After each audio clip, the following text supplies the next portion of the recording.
C'était une chose suprême qui s'était passée en Égypte en vertu de l'agneau immolé et du sang versé et répandu. Et cela représente des éléments et des valeurs éternelles.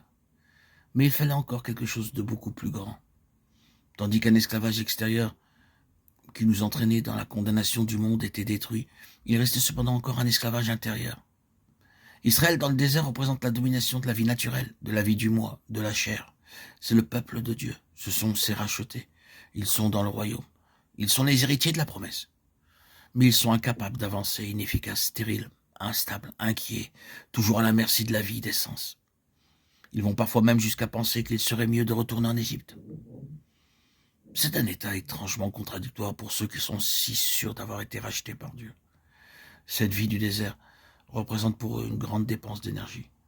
Beaucoup de laborieux efforts, de désirs et d'aspirations, beaucoup de services, de dévotion et d'activités religieuses. Mais tout cela pour n'aboutir à rien.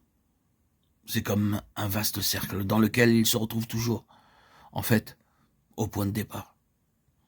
Nous en étions à ce point lorsque la signification plus pleine de la croix nous fut révélée dans notre désespoir. C'est dans la nature des choses.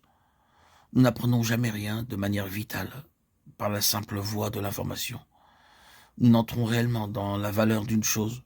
Nous n'apprenons jamais rien de manière vitale par la simple voie de l'information. Nous n'entrons réellement dans la valeur d'une chose qu'en étant accablés à l'extrême. Le Seigneur doit donc avoir beaucoup de patience pour constituer en nous une histoire spirituelle. Lorsque nos yeux finissent par s'ouvrir, nous nous écrions « Oh, pourquoi ne l'ai-je pas vu plus tôt ?» Mais il fallait que tout soit épuisé pour que nous puissions réellement recevoir une révélation. Et cela demande du temps. Il en fut ainsi lorsque dans cette heure sombre, nous ouvrions l'épître aux Romains au chapitre 6, et que l'interprète, comme s'il parlait à voix haute et intelligible, nous dit « Lorsque je mourus, tu mourus. Lorsque je montais sur la croix, je pris non seulement tes péchés, mais je te prie toi. Lorsque je te prie non seulement comme le pécheur que tu savais être, mais je te prie en tout ce que tu es par nature, ce qu'il y a de bon en toi, comme ce qui est mauvais, tes talents, aussi bien que tes défauts. Oui, chacune de tes propres ressources. Je t'ai pris en tant que serviteur, prédicateur, organisateur. Ma croix signifie que même pour moi, tu ne peux pas être ni rien faire par toi-même. Mais si quelque chose doit être fait, tout doit être et venir de moi. Et cela signifie une vie de foi et de dépendance absolue.